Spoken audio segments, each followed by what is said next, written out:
Marcus was just delivering packages like any other Tuesday morning. Same route, same stops, same old van rattling down suburban streets.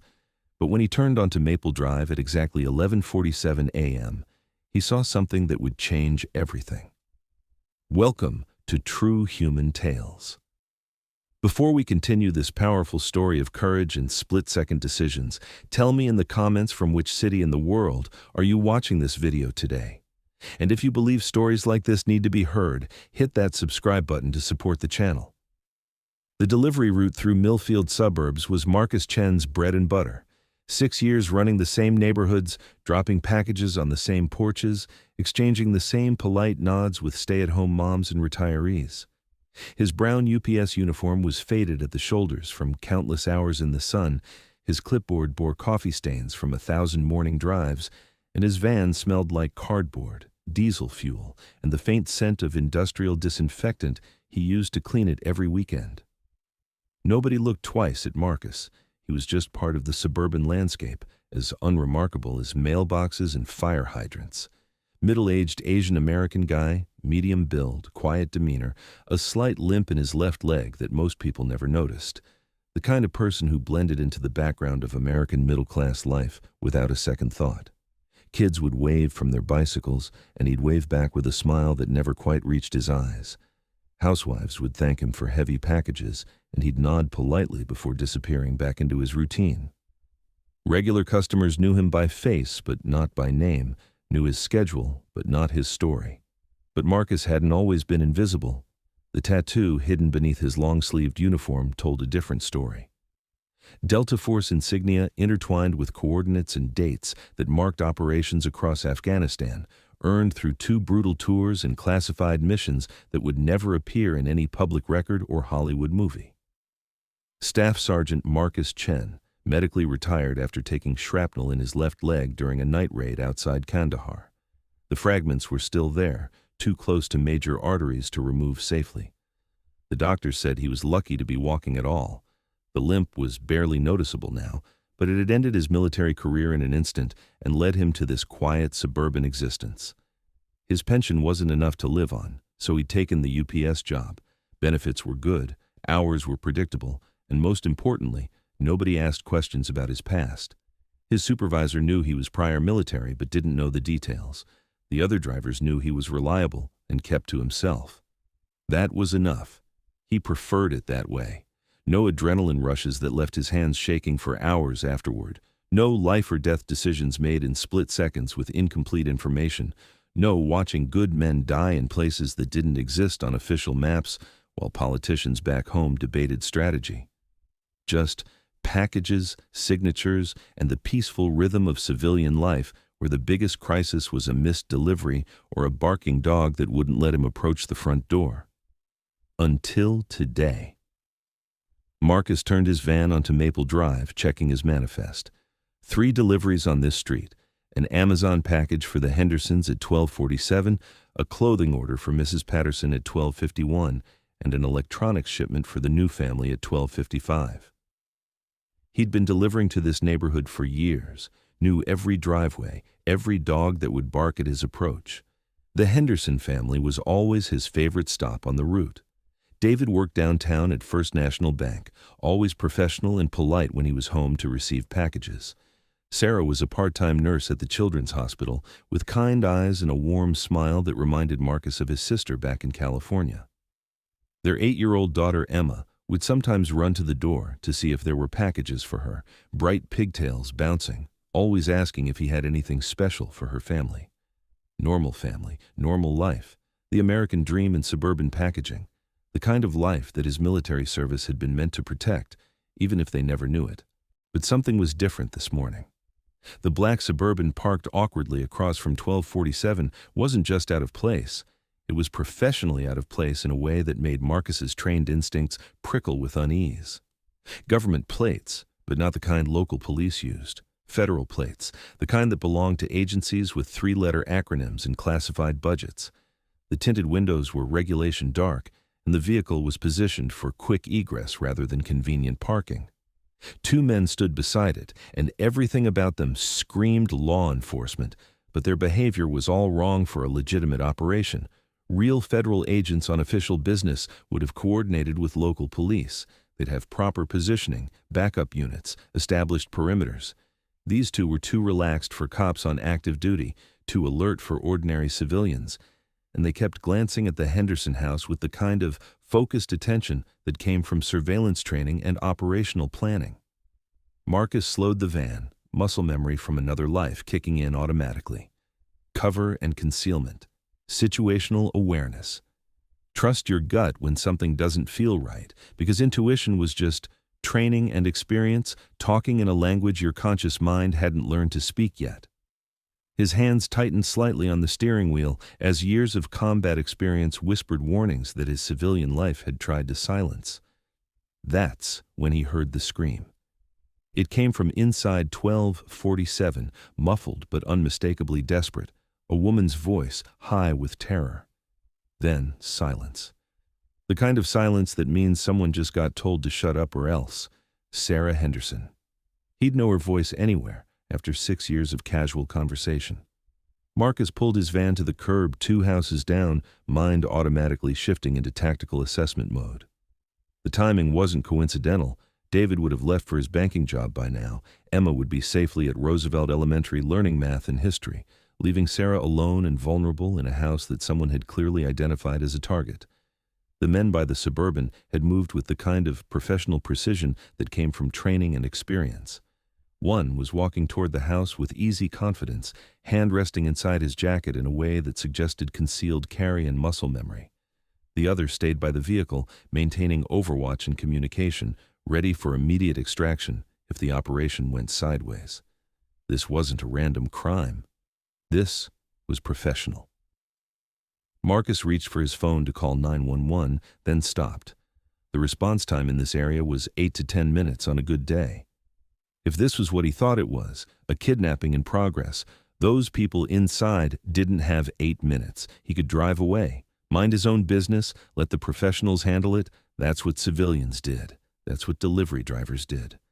But Marcus Chen wasn't just a delivery driver. He opened his van quietly, grabbing the tire iron from behind the driver's seat. Not much of a weapon, but better than nothing.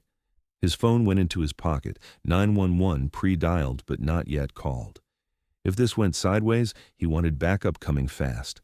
The tactical assessment was automatic. The front yard of 1247 was open lawn with minimal cover. The side of the house offered a narrow alley but was a potential trap.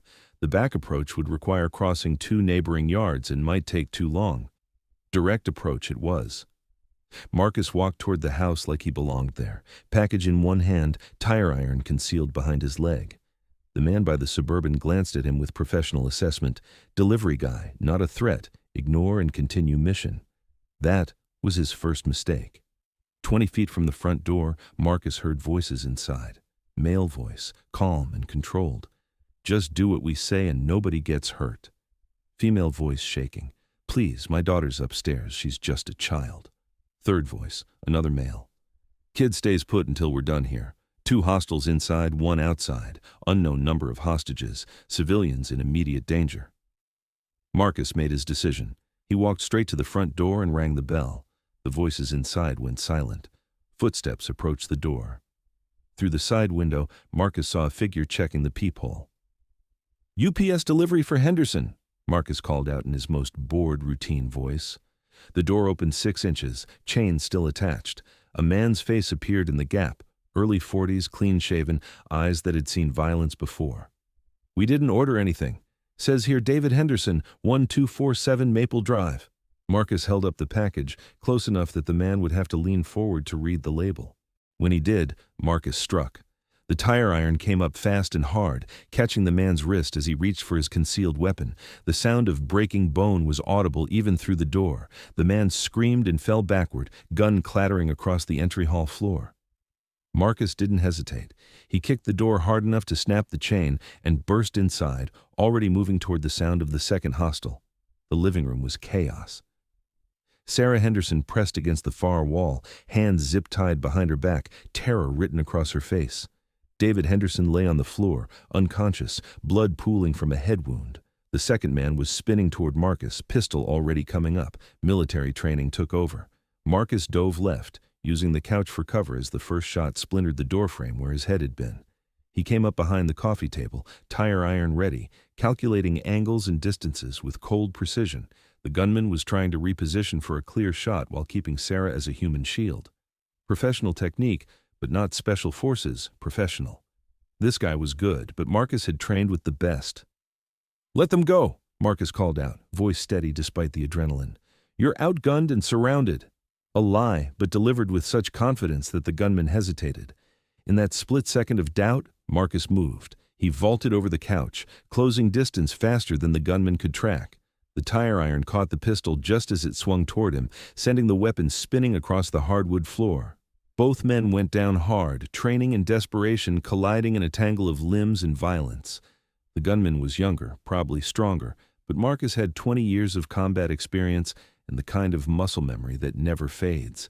A knee to the solar plexus doubled the man over, an elbow to the back of the neck dropped him unconscious to the floor. 2 down. Marcus grabbed the fallen pistol, a Glock 19, familiar weight in his hands, and moved toward the front door. The third man would have heard the gunshot and would be coming to investigate or calling for backup. Through the window, Marcus saw the Suburban's driver talking rapidly into a radio, not calling for backup, reporting mission failure, which meant this operation had a timeline and a command structure. The man by the vehicle saw Marcus appear in the doorway and went for his weapon.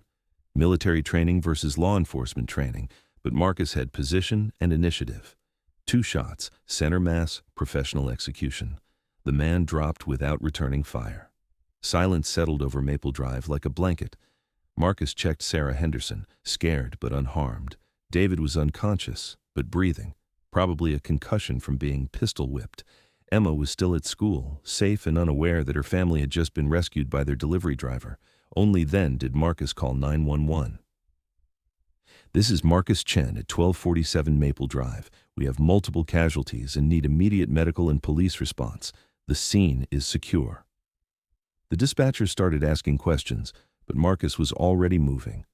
Professional kidnappers didn't work alone, and 3 men in a suburban neighborhood meant this was either the advance team or the extraction crew. Either way, more were coming. He zip-tied the unconscious hostiles with supplies from his van, checked the fallen men for identification, none, of course, and positioned himself to watch both ends of the street. The Glock felt familiar in his hands, like riding a bicycle you never really forget. The first police units arrived in 6 minutes, followed by paramedics and then federal agents who seemed very interested in the unconscious men Marcus had left for them. The questions lasted 3 hours, but Marcus's story was simple. Wrong place, right time, basic self-defense. Nobody asked about his military background. Nobody questioned how a delivery driver had taken down 3 armed professionals with minimal casualties. Sometimes, people don't want answers that might complicate their paperwork. Agent Patricia Williams seemed more perceptive than the others. She studied Marcus with intelligent eyes that suggested she recognized something familiar in his bearing.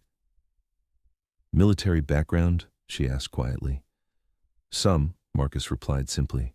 She nodded, understanding the boundaries.